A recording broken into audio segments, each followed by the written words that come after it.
YouTube Ozzico in the Goat House is back with my rapid fire takeaways from week 17 minus the Monday Night Football game because that is tonight still.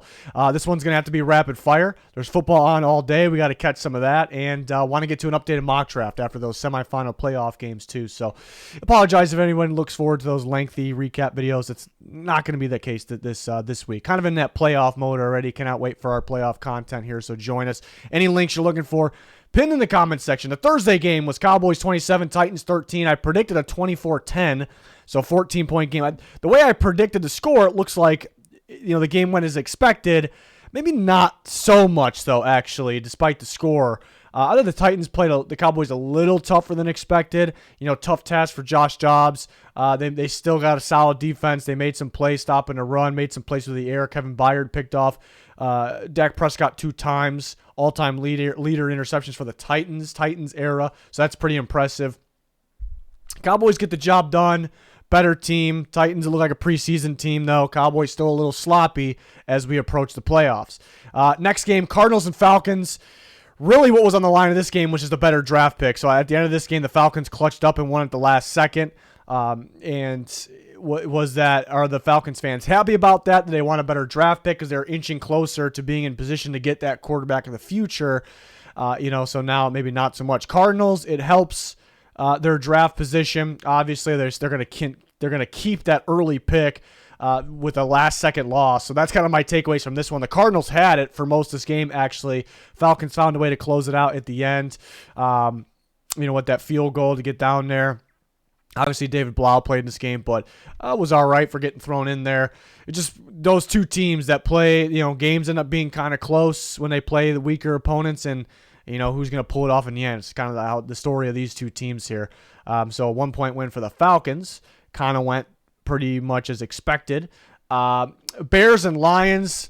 You can see the improvement for the Lions since the last time they played the Bears till now. We kind of knew that because a little bit after that game, which that one was a little sloppy. They could have lost that game last time, but then they started going on that winning streak, and they were looking better and better. So we're like, all right, this team's definitely better. But now this is kind of like the proof. The proof is right there how much better they have gotten. Even though it was a disappointing loss last week, maybe some matchup issues in that one, but they've definitely gotten a lot better, more explosive on both sides of the ball. The coaching's better, their game planning better. Last time that was the question going into this game. Last time they let Fields run wild on them, and the last couple series they kept them in the pocket. They had a better game plan, able to kind of contain. They got a pick 6 on him, and they stopped them the Bears' last chance they had as well. So going into this game, it's like, did they figure something out? They're going to do a little bit more of that. Right off the bat, Fields is running wild. The Bears get a little interesting. They have him at running back, basically. Komet pitches to him. And then the Lions all of a sudden adjust, and they stop that offense. They had a great game plan for it. And that just might be the tapes kind of coming out because we saw the Bears last week too. So maybe the Lions are getting better. The Bears might be getting worse as the season goes on here. Teams are starting to kind of game plan for that Fields like running attack offense. So that could be an issue going forward. What type of offense do they run? What type of pieces they have to get? But this was an ass beating, obviously, in Detroit. So Lions, even though it's the Bears, is very much impressive. They got to beat the Packers. We still don't know the time of that game. Could be Sunday night. It's a little questionable if they make it Sunday night. We were talking about it on Twitter, but they got to win that game. But they also need the Seahawks to lose to the Rams, which is possible. They need a little bit of help there. But Lions are playing pretty good football. Very impressive. Aiden Hutchinson's been fantastic. Several players have been fantastic. They get Swift and Jamal Williams going in this game. The game was over pretty early. Broncos and Chiefs. Takeaway from this one is the Broncos give the Chiefs some problems. They play them pretty tough. Are the playoff teams going to try to watch this film and see what the Broncos did right? Why it's such a matchup issue maybe, even though the Chiefs beat them twice just because they're the far, far better team. So credit to the Chiefs. Some teams, they'll be the far, far better team. Some teams that is, but they'll lose because the matchup is just bad. The Chiefs are the far better team. Matchup's bad apparently, and they still find ways to win. But the Broncos give them some issues. I don't know what that is. Another bad interception from Mahomes in the end zone, but overall made enough clutch plays there. Russell Wilson was cooking on the ground. Did have a very bad interception at one point. McKinnon's been so good for the Chiefs. They got to give him the ball more. There's been like years in the past, last couple of years that McKinnon's really not used at all in their season. They go into playoffs. They start using him a little bit more. It's like, all right, it's kind of a weapon. So are we going to see, they're already using him a bit, are we going to see a load of Jerick McKinnon in the playoffs? And he seems to be a mismatch issue for teams. So would like to see more. I think we will in the playoffs. So big time win for the Chiefs. Well, I should say big time. But yeah, there's some sort of matchup issue there, though, I think. The Broncos give them some trouble. It's odd. Double-digit spreads, I think, both times they played them. Next game was the Dolphins, the Patriots. I like to start in the beginning of this game. Jabril Peppers made a textbook tackle, helmet on the ball, good form, and knocks the ball out. Not sure why that wasn't a fumble on Patriots ball. So then it felt like the Dolphins had some control in this game. The Patriots are kind of, Thornton's having a pretty good game. Like to see that, the rookie from Baylor. But the Dolphins, it still feels like, hey, they might be in the driver's seat. Then Kyle Duggar makes an incredible play, jumps that route. Pick 6, obviously. He has 3 touchdowns this year. The one against the Raiders a few weeks ago was incredible because it was a screen pass. This one was great as well. And I remember, small school kid, he was eye-popping on tape because he flies to the ball, usually when it's caught or it's in the backfield, and he's making these big hits. And now he's elevated that even a little bit more. He still attacks the ball just as well, but he's doing it before the ball is caught while it's in the air, and you see some instincts kicking in. I think Belichick definitely has an effect on that, but Duggar is I think a star in the making. Really makes him just plays that other guys cannot make. Pick 6 there, which Teddy also got hurt on.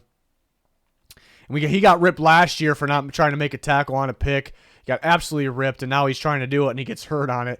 And that's kind of where the game changed. So it actually felt like the depleted Dolphins were going to win this game for a bit, but the Patriots execute when they need to, and then they beat the Bills. They control their own destiny. It's a tough task, though. So just a massive must-win for the Patriots. The Dolphins, will see what happens here in this last week. They'll play a struggling Jets team. The Dolphins are struggling as well, but they got to get healthier for that last game. Colts and Giants, absolute ass-beating. Colts are terrible, 2. They look like the worst team in football right now, maybe since Saturday's taken over. Giants look good. The Colts still got a pretty decent defense, and the Giants look pretty good. Daniel Jones had a really good game. You see, no let up, with him. Hodgins has been key for them, getting better and better. The Giants are in the playoffs. That's another big takeaway. Incredible season, better than expected, obviously. It's a dominant game, and they can rest their starters if they want to in this last week. So that was huge for the Giants. It's cool to see them, some change, them in the playoffs. I like some change. I don't want the same thing over and over again. Saints and Eagles. The Saints with the win here, which was huge for them, but then the Panthers losing to the Bucs was tough, because the Saints could have had a shot this last week, and that would have been very interesting too. But Saints played pretty damn good football last couple weeks. I mean, they were down 10-0 early to the Browns last week, and then since then, they've really got going. You see a variety of different plays, better execution. Marshawn Lattimore back out there. He gets a pick 6. Fantastic corner that we missed on the field here this year. Just seeing him play for the most part this year. We've seen him play obviously this year, but you get my point. And just a fantastic outing. And it shows how good Jalen Hurts is in a game like this, because Minshew did not play well. Maybe not as good. I mean, he got thrown in there last week. He played all right minus the turnovers. This week, not so well. But we thought maybe he could be a little bit better because the system's just so good. I think it. Actually, sometimes when teams switch quarterbacks, it makes the game plan a little more confusing. It actually simplifies it for defenses in this case because Hurts, there's so much to his game, mainly that running part to his game. But he's a transition to more of like, before it's like, is this guy, he's passing more than he runs, but is he really a pass-first guy? Now it's like, oh, he's a damn good runner, but he is a pass-first guy, so that causes problems for defenses. It really spreads the field out a bit. So it actually gets simpler for teams to game plan for a guy like Minshew, and he struggled in a game like this. Saints still have a good defense. This might be a little bit bold here, but I'll say, technically the Bucs they clinched the NFC South. So technically speaking, they are the best team. And, especially this time of the year, I guess you can argue it with Tom Brady, this time of year. But technically speaking, they are the best team in the NFC South. I say take away record, take away whatever's happened. Just looking at these teams right now, if they're all, not how it works, all to play each other. I almost want to say the Saints are the best team in that division, most talented, or based on the way they're playing right now. I don't know. Maybe a little bold. That's not how it works, though. but I would really like to see, if that game mattered next week with the Panthers and the Saints. But yeah, the Eagles could lose that 1 seed. I think it helped that the Vikings lost, but they still could lose it. You look at the Cowboys, look at the Niners. So that's a little tough. But luckily the Giants might play their backups. So fortunate there. Could the Eagles get some guys back? Obviously Josh Sweat was injured too. That's tough. The pass rushers always go down for them. So that was tough. Next game, Panthers and Bucks. The Panthers had control of the game most of the way. This is a wild one because Darnold looked really good early in this game. It's like, man, people were getting hyped, seeing on Twitter, and remind me of the first 3 games of last year. The last few games that Darnold's been playing at the beginning of this game, like, oh, maybe he's fixed. And then it kind of went the other way there. Throwing the ball to the wrong team, fumbling the ball pretty easily. Sure, it's not all on him. I mean, somebody got beat. Ekwonu got beat right off the edge. That was a dagger at the end of the game. Just fumbling right there. They're going to have a shot. They're going to have a legit shot. So, and that's just tough. They still actually had a shot after that somewhat. So that was tough. They had control most of this game, just couldn't turn the ball over. Had to keep executing there, obviously, and they just didn't do that. And the Bucks, they scored 30 on the Panthers. They were clutch when they needed to be most, and needed to clinch the division. So that's very impressive. But they really had 3 plays on offense, and it was all of the same play, like going the same way, the right side of the field. They bombed to Mike Evans. That was to kind of come back in the game and then take over the game, those plays. So it was just pretty damn wild. The Panthers just couldn't stop one thing. So maybe a little bit less man coverage. And they were trying to figure out what to do on that because they knew it was a problem. How about less man coverage? How about a safety over the top? If you're going to run man, run 2-man under. I didn't check the replay, the all 22 yet. Maybe it was 2-man under. Maybe the safety was supposed to be out there. It was definitely man coverage, though. But you could have a man coverage with the safety over the top. So some questionable things there. Because the only thing that you got beat on. So why wouldn't you adjust to fix that? So Wilkes has been coaching his ass off, done a great job, and it was like going into this game, there was reports that they're very, very likely to extend him. They're kind of leaning that way. Maybe some questionable things in the game like this where you had it control, you can't let it slip away against a team that's been struggling to do much of anything. You're going to let them, you're a defensive coach, you're going to let them score. You're going to kind of miss out on opportunities like that, maybe get the correct type of defense out there, correct adjustment. So that was tough, but you can't turn the ball over a bit. When Tom Brady needs to win, he goes, and Mike Evans, they go out and do it. They clutch up, they make plays. So impressive. We'll see the Bucs in the playoffs. Massive game. That was a massive, massive game right there for playoff implications. Browns and Commanders. Wentz happened here. 3 interceptions started. He had 2 interceptions early with 2 completions to his own team. Two completions to both teams there, basically. Each team for Wentz. It was reported that last week that Heineke was on a short leash. They brought in Wentz late in that game. Wentz came in this week, and it was reported that he's on a short leash. If he starts making mistakes, it could be Heineke. Apparently that was bullshit because Wentz was throwing picks right off the bat, and that was it there. The Browns haven't really been able to do anything, and they got some things going in this game. And they scored 24 on a good defense, so that's good. I know the defense was constantly on the field. There was turnovers, good field position, so things like that. But, some hope for the Browns offense there. Showed a little bit of a spark.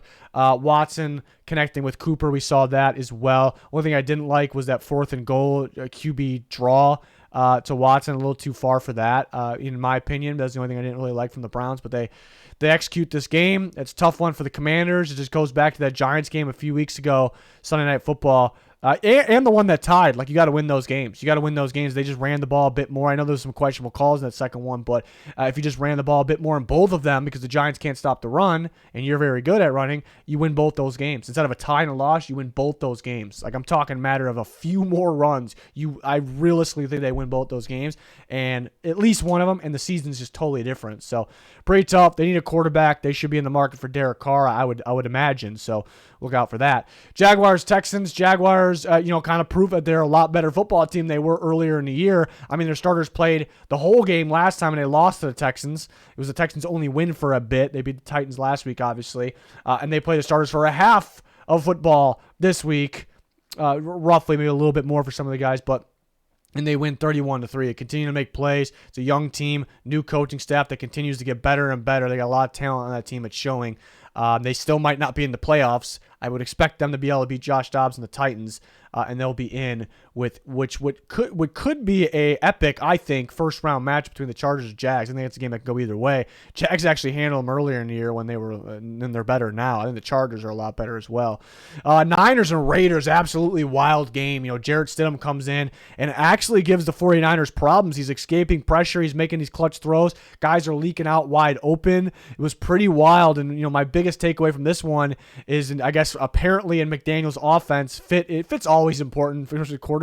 Like, knowing the playbook, knowing what the coach wants out of you, what's needed, but fit is more important than talent, apparently. Usually you just want the best possible quarterback you can get. Derek Carr is without a doubt better than Jarrett Stidham, but it's one game, but Stidham just being that better fit, knowing McDaniel's offense, being familiar with it, just made it look like he was a lot better. So it was pretty wild there, and he did have a couple turnovers, especially to end the game there. Did get hit. By the way, Nick Bosa created that turnover. It will not show up on the stat sheet. That was a massive play. Just bullied Colton Miller right into him.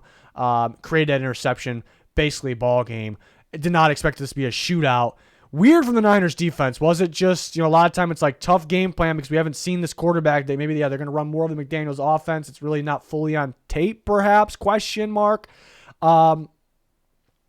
Weird. These are questions. We don't really know the answers. Could this have been, is that one? Everybody has those random games. I mean, the Niners, they still won. Niners slipped up defensively. Did other teams get good things on film from this game going into the playoffs? Is Brock Purdy going to be able to hold up in the playoffs? He had some sloppy. He was fortunate to not throw multiple interceptions. It was a costly one at the end, towards the end too. Devontae Adams had a ridiculous diving catch, but just more big plays everywhere. More big plays by the 49ers to clutch up and win this game. And now they took the 2 seed. They almost let this one slip away. Vikings lost.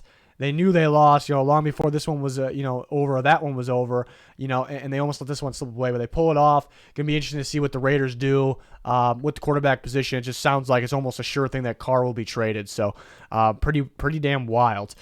Jets and Seahawks. This is a little wild to me. I mean, the Jets only scoring 6 points against Seahawks defense, arguably the worst defense in football, especially over the last how many weeks? Several weeks. Like anybody can score on the Seahawks, and they couldn't do it. And it just kind of just shows us Mike White really wasn't, he was playing a lot better than Zach Wilson was, the last few weeks or the last times we saw him.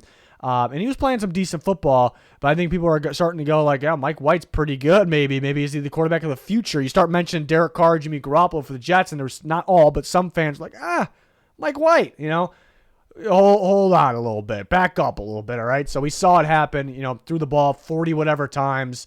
Not enough plays to the wrong team, especially early in the game. One, he just throws it up, picked early in the game. Kenneth Walker had a big run to kind of get this game going, and the Jets get the ball, throw that pick, right? So just 6 points, just not going to cut it. So they're still looking for that quarterback because I think that's a decent coaching staff, and I think they have some talent, especially that'll get better because how young they are. So just a tough one for the Jets there. This is a game they could have won. Seahawks clutching up. They absolutely had to win. They did it. Again, Walker had a pretty good game. DK was he kind of disappeared a little bit, but Geno did what he had to do. Defense made plays. Not used to, hearing that unless it's Woolen getting interceptions. We've heard that a lot this year, but defense in general made some plays. Big time win for the Seahawks there. Vikings and Packers is another one of those, not too many of them this year, but the Vikings just, when they don't show up, they really don't show up. It's weird. Speaking of weird, this is a very, very weird game, but the Packers clutch at home, needed a win, and they just got it. They got it, and they dominated their opponent here. The Packers didn't do a whole lot on offense in this game. The way this game started kind of really, got them going, got everything kind of just in gear going. It was a very weird game. The Vikings can't start that way. I mean, you had the kick return for a touchdown, which Nixon's been on fire. That kind of got things rolling. And then you had that pick six, which was a wild one. Really good play, tipped up in the air. Rarely do you see a pick when a defender is going towards where the offense is going, that end zone. So Savage comes back this way, picks it off, turns around, runs all the way back for a touchdown. So just some things that don't really happen. The Vikings kind of happened in this game, and that really dug themselves down, especially getting stopped in the goal line. Credit to the Packers defense in that one. Vikings were doing things they don't just refuse to do. They don't run the ball in short yards, which is weird. They definitely don't run the ball up the middle, and they insisted on running up in the middle. It's almost like they wanted to do different things as the playoffs were approaching. I don't know, because it's just not them. So there's some things like that, and the center disaster as well. If you didn't watch the game, you look at the score 41-17, you wouldn't really know, but the Vikings going down to a third-string center was a big thing in this game. I mean, on the goal line, the no blocking, the guy was not snapping the ball. The guy was not snapping the ball. The snaps were bad. It was affecting everything there. But overall, the Packers were making the plays, and the Vikings were not, and that kind of got it out of hand, and the Packers up pretty big. The Packers, again, didn't have a lot of production on offense. They probably could have, though, if they needed to. So we'll say that as well. Packers did a really good job of Justin Jefferson. They would line Jair Alexander up on him, but a lot of brackets, and I even saw triple coverages at sometimes. And they ran a lot of zone where it was confusing. It's like Alexander's following be pre-snap, following Jefferson everywhere, so that kind of makes it look like man, but they're running more zone than man, and they have a guy over the top, like I said, at least one in that zone coverage. Sometimes Alexander would sit put, so it was more confusing. It wasn't one player, just dominating at all. It was a full team, as coaching a lot too in this one. Full team, kind of more so confusing the Vikings a little bit. So something the Vikings got to go to the drawing board about there, maybe to prepare for the playoffs, because there could be a better defense like the San Francisco 49ers for one example. But the Packers beat the Lions. They are in. They're pulling it off. If they do that, so it's pretty damn impressive. Obviously, they get to be home again against the Lions, so that should be a fun game there. We'll see what time they make that one. Rams and Chargers. The Chargers, I predicted them to be a lot better going into the season. I think they can go to the AFC Championship game, and they were injured throughout the year. The most injured team at one point, but they were less of what I thought. I thought less of them. I'm like, and even up to the last couple weeks, I'm like, they're winning now. That's great. I still don't know if they can get as far as I thought. I thought they did going into the year. In a game like this, may make me kind of go up. My thoughts on them kind of go up again a little bit. I think it's kind of random to some people. Maybe against the Rams out of the playoffs. Rams aren't good this year. There are a lot of injuries. But I saw I saw what they should be. And that, especially offensively. And the Chargers, you look at them on paper, Herbert's one of the better quarterbacks in football. They have Mike Williams and Keenan Allen. They have a pretty, a threat of a tight end in Gerald Everett, and they have Austin Eckler. These are weapons with a damn good weapon at the quarterback position that it should be too much for teams to handle, and we haven't really seen that. We see it in... And again, Keenan Allen missed time, Mike Williams missed time, so this legit could be why. But when they're all on the field, there's times we see it kind of in spurts, like start of the game, but not in the crunch time. And it's really none of their faults, though. Sometimes it is for most teams, but they're so talented as a coach, and you can't really figure it out. What's the issue? But in a game like this, against what I think is still a pretty good defense in the Rams, you kind of can feel that. You kind of can feel it there's just too much. It's just too much. Are they going to Mike Williams? Is he going to make that one-handed catch? Is he guardable right now? Keenan Allen's in the slot. He's outside. Where is he going? He's probably the best receiver on the field in this game. We got to focus on that. Everett's a threat of a tight end. He's almost like a receiver. And Parham's massive, too. He scored on the goal line. Those goal line plays, the red zone plays, are ridiculous. They just send everybody out, and it's like Herbert steps back and just beams it. He's like, where is he? What's happening?